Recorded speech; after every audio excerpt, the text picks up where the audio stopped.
अंजाम वफा क्या होगा सोचा नहीं करते, मोमिन कभी हालात से सौदा नहीं करते।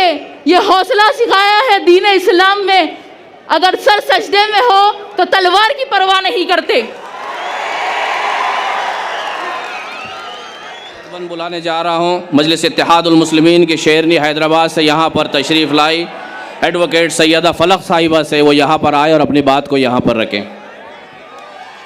इससे पहले कि मोहतरमा फलक यहाँ पर आए, मैं एक ऐलान करना चाहता हूँ कि मजलिस इत्तेहादुल मुस्लिमीन के हक़ में और मिल्लत के हक़ में SDPI के उम्मीदवार सैयद कलीम ने अपनी उम्मीदवारी फॉर्म वापस ले लिया है।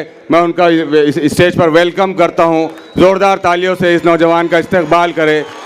बिला किसी मफाद के इसने आपके हक़ में, मिल्लत के हक़ में अपना फॉर्म वापस लिया है। औज़ु बिल्लाहि मिनश शैतानिर रजीम, बिस्मिल्लाहिर रहमानिर रहीम।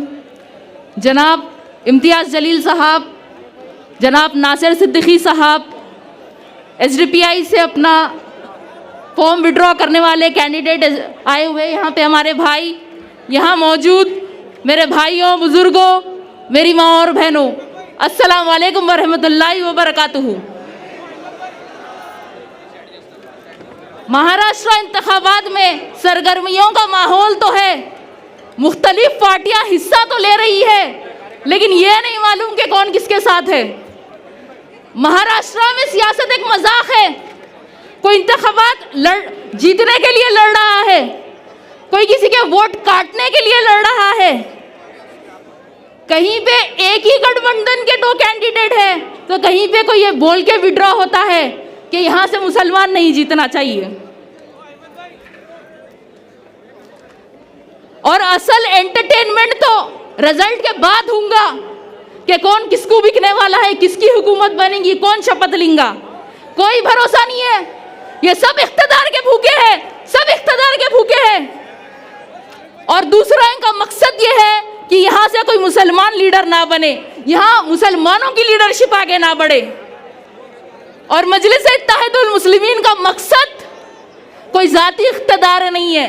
अगर ये होता तो वैसे तो हैदराबाद में हमारे पास बहुत इख्तियार है, वहाँ हमारी बहुत ताकत है। हमारे सदर को अल्लाह ताला ने दौलत, शोहरत, इज्जत, क़यादत हर चीज़ से नवाजा है, लेकिन वो मुल्क के कोने कोने में अगर जाते हैं तो इसीलिए जाते हैं। और अगर मजलिस मुल्क के मुख्तलिफ रियासतों में काम कर रही है तो इसीलिए कर रही है ताकि मुल्क के गरीब, मजलूम, दलित और मुसलमानों को उनका हुकूक मिले, मुल्क भर के मुसलमानों में एक इत्तेहाद पैदा हो।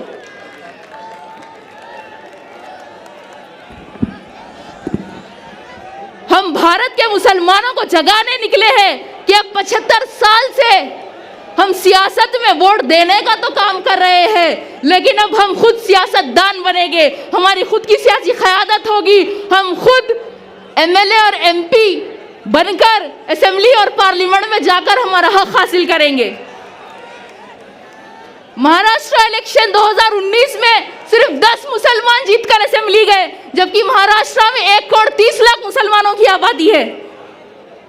और फिर ये साल हुए लोकसभा इलेक्शन में किसी भी पार्टी ने पूरे महाराष्ट्र में से एक भी मुसलमान को टिकट नहीं दिया, सिर्फ एक इम्तियाज जलील साहब ठहरे थे और उनको भी सबने मिलकर हरा दिया। आज भारत में मुसलमानों की 14% आबादी है, लेकिन हमारे MP सिर्फ 4% है। और आज यही वजह है कि आज मुल्क में मुसलमानों के साथ हख्तलफी होती है, हम पर जुल्म होता है। आज मुल्क में मुसलमानों की जानों की कोई अहमियत नहीं है, हमारे नबी के शान में गुस्ताखी की जाती है। और आज अकेले नखीब मिल्लत असदुद्दीन ओवैसी साहब पार्लियामेंट में 20 करोड़ मुसलमानों की नुमाइंदगी करते हैं बेबाकी से। अगर उनके साथ हमारे और 25-30 MP हो जाए, 50 MP हो जाए, तो क्या किसी की मजाल है कि हमारे खिलाफ कोई कानून लाए, हमारे साथ हख्तलफी करे? आज चंद्रा बाबू के कोई 14 MP, नीतीश कुमार के 12 MP की वजह से NDA की सरकार है। अरे ख्वाब बड़े देखो, ख्वाब देखोगे तो ही ख्वाब पूरे होंगे।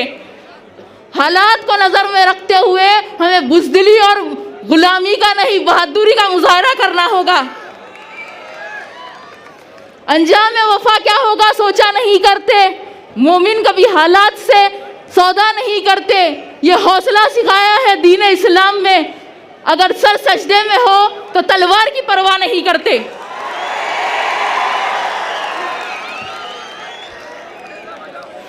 आप लोग तो वो शहर औरंगाबाद से हो जहां हमने हुकूमत की थी। ये लोग बहुत सियासत खेलते हैं, संभाजी महाराज, औरंगजेब, संभाजी महाराज। अरे तारीख पढ़ लो, इस बंजर शहर खटकी को आबाद किया था मलिक अंबर ने। उस इतिहास को कैसे बदलोगे?